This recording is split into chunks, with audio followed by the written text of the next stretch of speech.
the people that are struggling out there because of these billionaires. And they got us all arguing liberal and conservative. We got to stop doing that. Like, I am so tired of hearing about people going to bed worried about what's going to happen next week. There is so much money in this country. And there's so much work being done, you know. And if you work a full week at a job, you should be able to pay your rent. You shouldn't have to go out and get a job and still be struggling. It's bad for the country because then the kids don't see their parents and they're not getting the upbringing that they need. It's so these billionaires, they need to be put down, you know, like rabid dogs. They're like rabid with greed and just going out and just dividing everybody. God bless Bill Burr for not sugarcoating or mincing words. He is really saying what a lot of people are feeling, and that most people feel like they're working harder than they've ever worked before, and they still come up short. If you're working one job, you get another. You get another, all of a sudden prices go up. You have a family, someone else gets a job. All of a sudden you see everyone else get a job. Because they got a job, inflation goes up. Inflation goes up, interest rates go up. Interest rates go up, cost goes up. Cost goes up, more work is done. More work is done, everything course corrects so that your more work is now equal to the same work. And eventually you get to the point in time where your boxer from Animal Farm, where you repeatedly say, must work harder until you're shipped off to the glue factory. Now, how did we get to this point? In my opinion, I think a lot of this is due to the fact that we live in the United States of America, one of the greatest countries in the world, whether you like it or not. And ironically, it's one of the best countries in the world. But the problem with America is Americans. And when it comes to Americans, some of the top offenders when it comes to ruining people's day-to-day lives would be CEOs and companies. But even those actions of CEOs and companies is a symptom of a larger issue. I could sit here and talk about how Amazon doesn't let employees take piss breaks when they're delivering packages. I could sit here and talk about how Walmart will literally close down a store in order to stop a union from being formed. And we could go on and on. But all of these bad actions that basically make regular workers' lives miserable is a symptom of a bigger issue. This bigger issue being the Wall Street effect. When it comes to Wall Street, it is basically gambling on a high level where if money is not made, the company is punished, and from there, the employees are punished. Just recently in a meeting, I was told by a director that we are not hiring anyone despite us needing more people, despite us having more money in the company, more sales, more gooder, more amazing stuff. We were broke, basically crying poverty, saying that there's no money to hire people, and as a matter of fact, meant have to fire some people. And a lot of companies have done this. Meta, Microsoft, Amazon, any tech company you can think of, Walmart, Boeing, they deserve it, as well as some other companies that just get rid of their employees and in order to suffice and to make happy investors. Now, the Wall Street effect here is that once a company goes public, the idea is that, okay, you have investors that invest in the company, they love the message, they love the mission, and that from there they should grow over time. But that's not how investing works, and it's usually very predatory. And honestly, if you want to look at an example of what predatory investing is, we can say that there's a certain individual that has the last name of Soros, who actually bankrupted the Philippines, bankrupted the Bank of England at one point, and has done other actions that has basically subterfuged and destroyed economies because he was able to exploit certain factors and attack those factors. Looking for profits and answering to no one. Soros makes huge bets on whole countries and economies. Last year, when he saw cracks in the Asia boom, he began selling the currency in Thailand. Traders in Hong Kong followed suit, triggering a financial crisis that plunged much of Asia into a depression. In the last 2 years, you've been blamed for financial collapse of Thailand, Malaysia, Indonesia, Japan, and Russia. All of the above. All of the above. Yeah. Are you that powerful?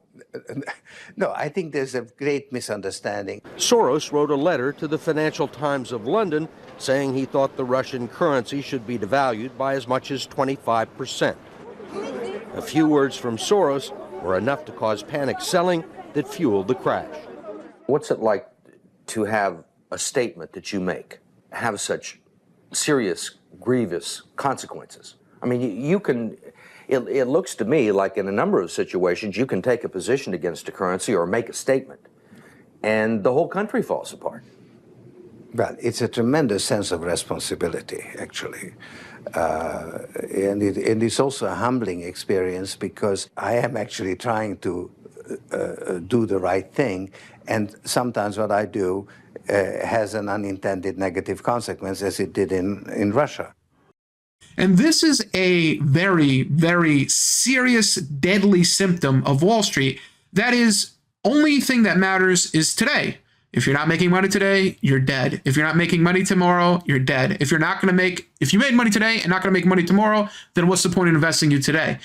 Just recently, Amazon released amazing earnings. They had a great quarter, but they said maybe the earnings guidance for next time might not be as good. That's not good enough. We always need growth. We always need to see things go up. I need to look at that chart and see a 10% gain every single day. If it's not happening in America, I need to go invest in China. China has DeepSeek AI. They have information that we don't have. We need to invest in China. China has money. Oh my God, the Philippines, they just invented a new type of AI, a new type of chip. I need to go invest there. I need to take my money and day by day gamble it on these companies. And at the same time, any company that I think has any type of weakness, I need to short and destroy in order to make a buck. Now, this is a way of investing. This is the culture of investing. And this is what people will call the market. George Soros said it best when he bankrupted the Bank of England and when he was asked, do you feel bad for attacking an economy and basically causing a recession? And he simply said, no, it was the market that did it, not me.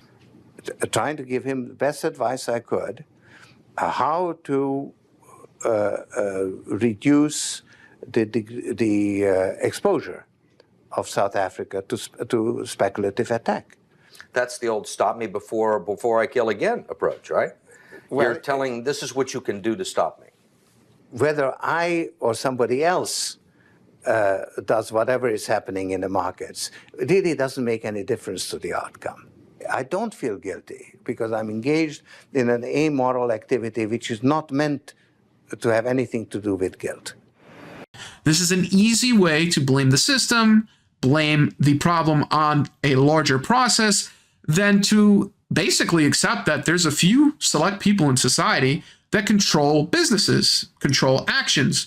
BlackRock buys single-family homes in order to rent to you because they want to make your life more miserable. They know the game and they know how to play it.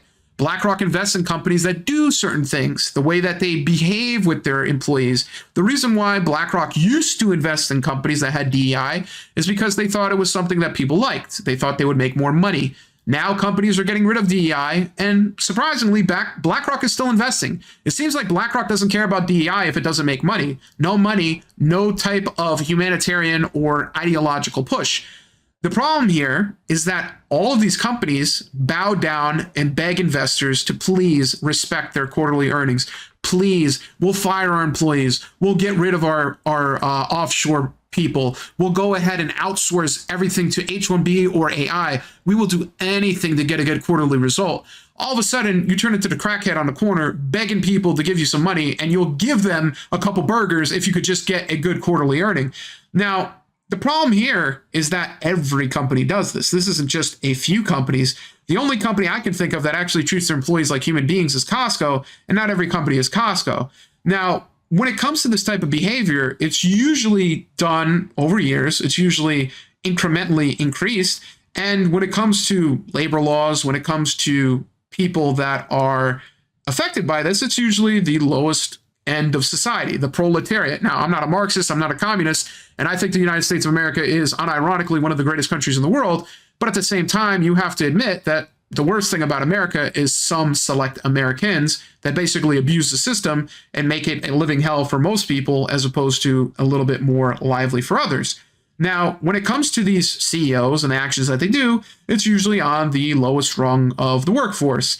Entry-level jobs, people that are told that minimum wage doesn't have to give you a living wage because you should go to college and get a good job, and that's the real thing. And for people that go to college and get a job, it's like, hey, listen, don't worry, you're a corporate guy, you're going to be making money, don't look at them, don't worry about them. Then eventually what happens is that they union bust, they get the lower class of society in reign, and they move up a little bit. They go to the mid-corporate guy, and they go, you know what? you got to start working Saturdays and Sundays. We're just not hitting our quota. We're not really doing what we're doing. You're still getting a pretty good living and can't really complain because your standard of living is better than others. But, there's always disaster around the corner. We never know when we're not going to meet our quarterly earnings. We never know when we're not going to be the big dog on Wall Street. So you got to work more. You got to do more. And as a matter of fact, there's going to be no pay raises. I unironically joined a company 2 years ago. And on me joining, they told me, damn, we ain't got no money for no raises. That's tough. Whatever work you did, you ain't getting a raise. Sorry about that. You're going to have to keep on keeping on. But the smart thing here is that if you're making a certain amount of money, and if you're rich enough, you might not care, it might not affect you. And at the same time, what has CEOs, companies, people in power have always done is they always like to pit people against each other, whether it be about class, race, or any other issue. By the way, it's very, very good for people to argue about sexuality, ideology, religion, etc., and not about class issues or CEOs that literally zuck their employees in order to milk a little bit more money. No. Focus on small things that really CEOs don't care about, but they will talk about and bring up in order to distract people from the larger problem, which is that there is a exploitive nature to the way these companies are run. And it is a feedback loop where these companies do this in order to have investors on Wall Street happy. Investors on Wall Street are happy. Therefore, the company is happy and employees are miserable.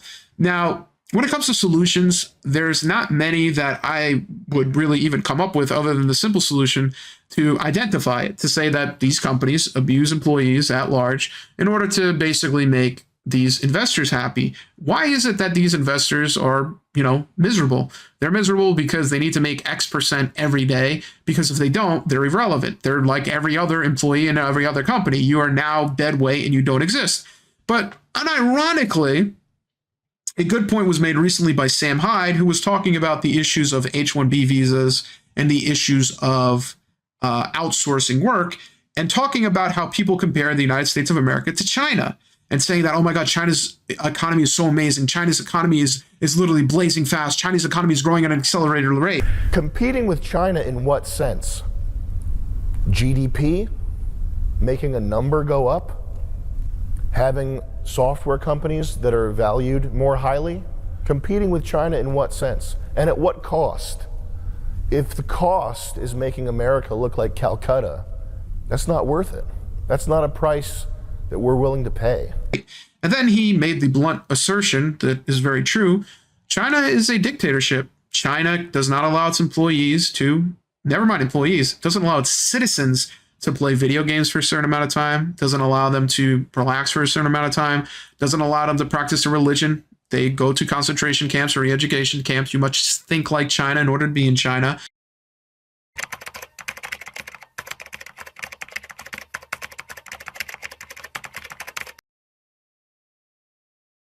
The Uyghurs, a predominantly Muslim ethnic group, primarily reside in the Xinjiang Uyghur Autonomous Region in northwestern China. In recent years, there have been numerous reports and allegations of human rights abuses against the Uyghur population by the Chinese government. Key concerns include mass detentions. It is reported that over 1 million Uyghurs and other... They don't allow people to talk bad about the government. Even a CEO like Jack Ma, CEO of Alibaba, simply said that China should ease restrictions on freedom of speech. Surprisingly, soon after that, his company was hit with a lot of lawsuits, a lot of levies, and was threatened to be broken up because it was a monopoly. And then he disappeared and China took over the company. Now, what Sam Hyde said that is very true is, do you want to be an American or do you want to be Chinese? Do you believe in this idea of the American dream, a house with a white picket fence and people living there? And is the goal for people to be happy? Because a lot of times Americans will cite things talking about, oh, did you know the happiest country in the world is Finland? And people are very happy there. And it's because they have healthcare that's provided for them. They have housing that is affordable. And they have jobs that basically meet their ends and they're able to pay their bills.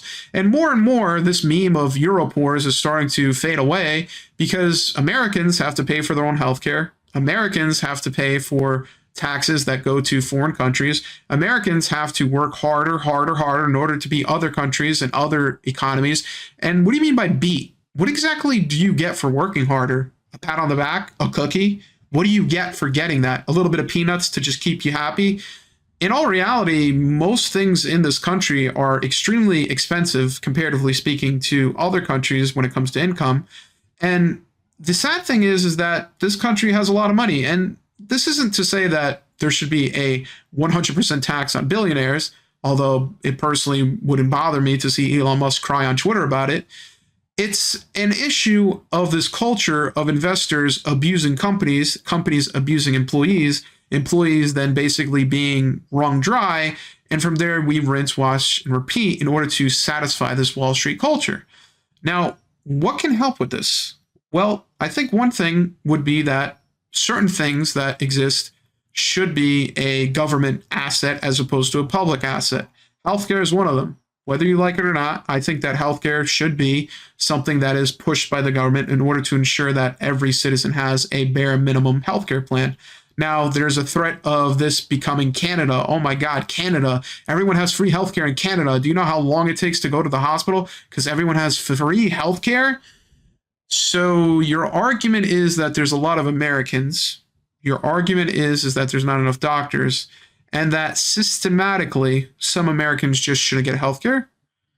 Wouldn't you think it would make sense that as part of this government push for more healthcare, there's more government funding that goes to creating jobs for nurses and doctors, and that these nurses and doctors are well funded and well rounded so that there's enough care for the country?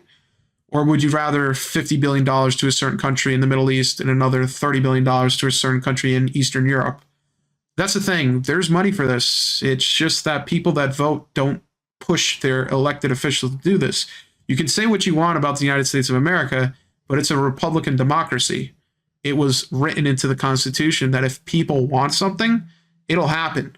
Just like how when the government passed the 19th Amendment and the 18th Amendment, which basically said that you can now not drink alcohol anymore, and eventually was repealed with the 21st Amendment because people wanted to drink. Even if it's something that is not great for the country, we as Americans want it and we get it. So is Budweiser's more important than people having healthcare? Is Budweiser's more important than people having jobs that are in important fields? Is Budweiser more important than basically having an economy that supports the quote unquote American dream? And the thing here is not to promote an ideology that is extreme, such as socialism, communism, but at the same time, we should identify and realize that a simple, austere capitalist view is also not healthy. Capitalism is not the problem here. The problem here is that companies are literally being wrung dry by investment firms, and these investment firms are then repeating by investing in companies that have the worst type of behavior in order to promote the best type of outcome. And it's not very easy for most Americans who are living paycheck to paycheck to simply stand up and stand out and say that I won't work weekends, I won't take on the second job, I won't go in a bidding war just to buy a house because the government doesn't want to build more houses. I think that more people are realizing that a lot of the scarcity that exists in this country is manufactured and synthetic. There's no such thing as not enough money in this country. There's a lot of money. The problem is that money is getting pushed to reinvesting. That money is getting pushed to beating other countries as opposed to just being a better country. And I think that a lot of this boils down to Americans, unfortunately, not being active enough. If you have to look at something as simple as the presidential election, was Kamala Harris and Donald Trump the best options as president? Probably not. But why were the only options? In all reality, anyone can push for their elected officials to vote the way they want. You can't necessarily justify the outcome by any process. Just because Mussolini got the trains to run on time doesn't mean you should have a fascist state. But I think in all reality, a lot of these things are pent up, they're boiling, and eventually there is going to be a pop. And I personally would like to see another Occupy Wall Street happen where the focus is on these companies, the focus is on these leadership, the focus is on this disgusting social pariah known as Wall Street. And there is legislation made because honestly, as much as I'd like to say I believe in libertarian ideologies, it's not that I don't trust these companies to do the right thing. It's that I know they will not do the right thing. The only reason I right now legally have 5 sick days a year is because the law says that has to happen. The only reason I legally have certain labor laws is because the government says that has to happen. The only reason I get paid twice a month instead of every quarter or every month is because the government says that has to happen. You might be wondering, why would you get paid 2 weeks or 1 month? It doesn't really make a difference. Yeah, it does make a difference because you need that money when you first start earlier. And also, you're working. Why should you wait for your money? Is this like Andrew Carnegie? Is this like the old days where you work for a company and they pay you in monopoly money that you buy your products from the company store? Guess what? That used to be a fact until it was outlawed by the government. So when you think about this libertarian ideology, you realize that a lot of it cannot exist in a society where you exist as an exploitive worker, and that there needs to be more government presence. And the only way that can happen is if people force their elected officials to do their job. Now, I think that will eventually happen. Will it happen now, tomorrow, my lifetime? I'm not sure. But history has told us that that will happen no matter what, no matter when, whenever people are basically constrained and they are at their wits' end. Eventually, it either explodes in radical democracy or fascism. And honestly, I wouldn't be mind if the House of Representatives that existed in the Roman Republic that came together to overthrow the old boomers, also known as the optimates, the old way of Rome, the old men of Rome that ruled it the way that they saw fit until Gaius Marius, until Julius Caesar came along and said that Rome is now a dictatorship by the people for the people. And obviously, I'm not here to say that a dictatorship is the answer. But at the same time, if people are not being represented in a Republican democracy, which literally exists to represent a body of people, then eventually people are going to just look for what they think is going to work for them. And obviously, I'm speaking in wildly large ideologies that are wildly in the future. And at the end of the day, like I said, unironically, the United States of America is one of the better countries with a constitution, a Republican and democratic structure. But what good is that if you are miserable? What good is that if the American dream is just a dream?